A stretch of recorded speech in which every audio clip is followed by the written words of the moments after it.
YS Jaganmohan Reddy bus యాత్ర ఎన్టీఆర్ జిల్లాలో ప్రవేశించినప్పటి నుండి కూడా జన నీరాజనం పలుకుతూ ఉన్నారు. రాత్రి గంటల తరబడి కూడా నడి రోడ్డు మీద జనం ఎదురు చూస్తున్నటువంటి పరిస్థితి కనిపిస్తుంది. వారధిలో ఎన్టీఆర్ జిల్లాలోకి ఎంటర్ అయిన కానివ్వండి, ఇప్పుడు ప్రస్తుతం మనం ఉన్నది రామవరపాడులో ఉన్నాం. ఇప్పుడు రాత్రి సమయం అవుతున్నా సరే పెద్ద ఎత్తున రోడ్లపైన జనం వైఎస్ జగన్మోహన్ రెడ్డికి స్వాగతం పలికేందుకున్నారు. గన్నవరం నియోజకవర్గంలోకి మరి కాసేపట్లో బస్సు యాత్ర ప్రవేశించబోతుంది. ఈ నేపథ్యంలో మనతో పాటు గన్నవరం శాసనసభ్యులు వల్లభనేని వంశీ ఉన్నారు. ఆయనతో మాట్లాడుతుంది. సార్, రాత్రి అవుతుంది, మీరు చాలా గంటల నుండి ఉన్నారు. ఇక్కడ ఉన్నటువంటి జనం ఇంకా ఎక్కువ సమయం నుండి ఎదురు చూస్తూనే ఉన్నారు.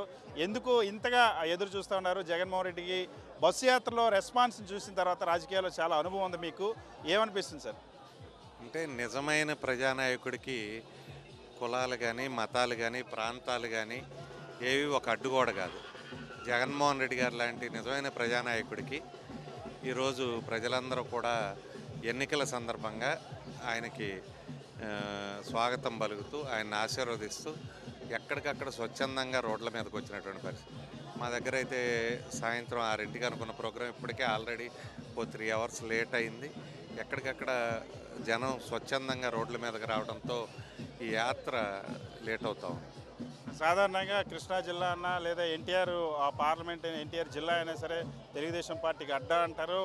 ఇక్కడ అసలు జగన్మోహన్ రెడ్డికి అడుగు పెట్టినవని నిన్నటి వరకు చాలామంది స్టేట్మెంట్స్ ఇచ్చారు, చిత్తుగా ఓడిస్తామన్నారు. కానీ జనం రెస్పాన్స్ మాత్రం డిఫరెంట్గా ఉన్నట్టుంది.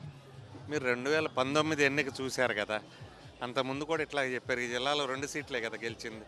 నేను గద్దె రామ్మోహన్ గారు ఇద్దరమే గెలిచాం. జిల్లా మొత్తం వైఎస్ఆర్సీపీ జగన్మోహన్ రెడ్డి గారి స్వీప్ చేశారు.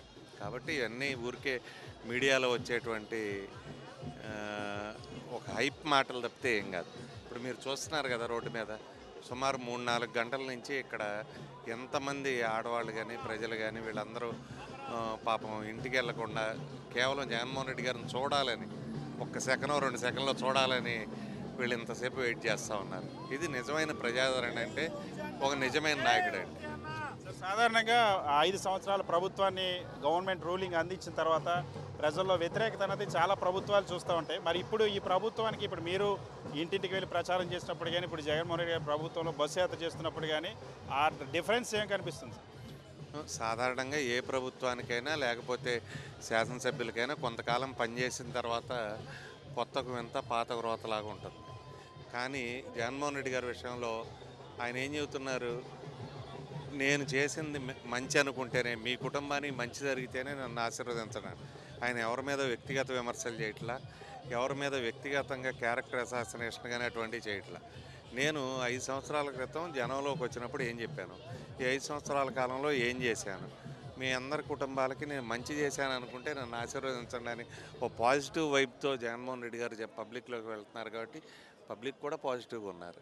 జగన్మోహన్ రెడ్డి రాష్ట్రాన్ని ముంచేశాడు, సర్వనాశనం చేశాడు. ఎట్టి పరిస్థితుల్లో అర్జెంటుగా దించేయాలి, అదే మా 3 పార్టీల లక్ష్యం అని చెప్పి అందుకే బీజేపీ జనసేనతో పొత్తు పెట్టుకున్నాయని చెప్పి చంద్రబాబు ప్రచారం చేస్తారు.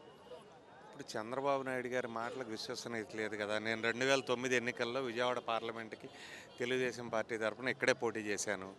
ఆ రోజున తెలుగుదేశం పార్టీ అధికారంలోకి వస్తే డైరెక్ట్ బెనిఫిట్ ట్రాన్స్ఫర్ ద్వారా అందరికీ బ్యాంక్ అకౌంట్లు ఓపెన్ చేయటం, పాస్బుక్లు ఇవ్వటం, వీళ్ళందరికీ చెక్ బుక్లు ఇవ్వటం, డబ్బులు ఇస్తామని ప్రామిస్ చేయటం. తర్వాత 2014లో మళ్ళీ అధికారంలోకి వచ్చాడు ఆయన. ఏం చేశారు? ఏం చేయలేదు కదా. ఊరికే హ్యాపీ సండే అని, ఆనంద ఆంధ్రప్రదేశ్ అని ఏదో కొంతమంది వాళ్ళు బాగుపడ్డారు తప్పితే ప్రజలు ఎక్కడా కూడా వాళ్ళు లార్జ్ స్కేల్లో ప్రజలు బెనిఫిట్ అయింది లేదు.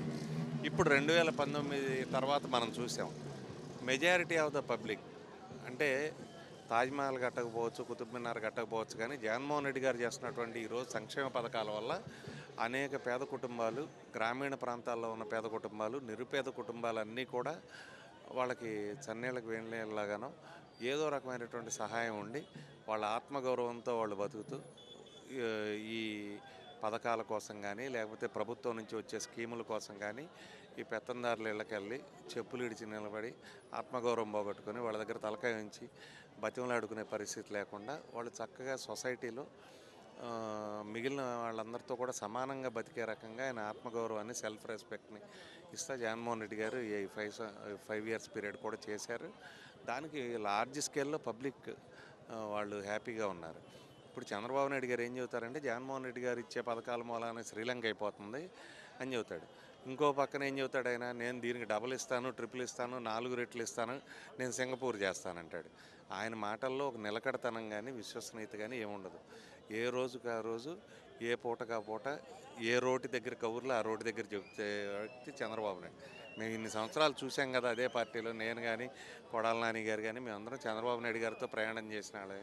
నాయకుడికి ఉండాల్సినటువంటి లక్షణాలు విశ్వసనీయత కానీ, నిజాయితీ కానీ, జవాబుదారీతనం కానీ ఎటువంటివి లేని వ్యక్తి చంద్రబాబు నాయుడు. నిన్నటి వరకు మిమ్మల్ని కొడాల నాని గారిని లోకేష్ రెడ్ బుక్లో రాసుకున్నాడు, మీ పేర్లు మిమ్మల్ని టార్గెట్ చేసని చెప్పాడు. ఈ మధ్య వచ్చినటువంటి మీ ప్రత్యర్థి కూడా మిమ్మల్ని అసలు ఇక్కడిని పంపేస్తాను గన్నవరం నుండి ఓడించని చెప్పేసి అంటున్నారు. వాళ్ళిద్దరికి ఏం సమాధానం చెప్తారు? ఇవన్నీ ఉడతూపులు. నేను 20 సంవత్సరాల నుంచి రాజకీయాల్లో ఉన్నా. ఈ లోకేష్ అనేవాడు లాగు వేసుకోకుండా తిరిగిన రోజుల నుంచి రాజకీయాల్లో ఉన్నాం. 2009లో నేను, నాని గారు, లేకపోతే మేమందరం జూనియర్ ఎన్టీఆర్తో రాష్ట్రంలో తిరిగిన రోజుల్లో ఈ లోకేష్ ఎక్కడ ఉన్నాడు, వీడి రెడ్ బుక్ ఎక్కడ ఉంది, ఇవాళ వచ్చిన ఈ ఉడతూపుగాడు ఎక్కడ ఉన్నాడు, వీళ్ళందరూ ఏదో చెప్తూ ఉంటారు పిచ్చివాగుడు. ఏదో 4 ఛానల్స్ ఉంటాయి, టీవీల్లోనో పేపర్లలోనో వాళ్ళ గురించి వార్తలు వేస్తారని మమ్మల్ని విమర్శిస్తే ఏదో పెద్దాళ్ళు అయిపోతామని ప్రచారం కోసం నన్ను, నాని గారిని తిడతాం. వీళ్ళందరి మూలాన మాకు వచ్చే నష్టం లేదు. వీళ్ళకి 5% కూడా వీళ్ళ మాటలు పట్టించుకోవాల్సిన అవసరం లేదు. ఈ ఎన్నికల్లో జూన్ 4న రిజల్ట్ ఎలా ఉండబోతుంది? ఖచ్చితంగా ప్రజాదరణ కలిగిన నాయకుడు జగన్మోహన్ రెడ్డి గారు.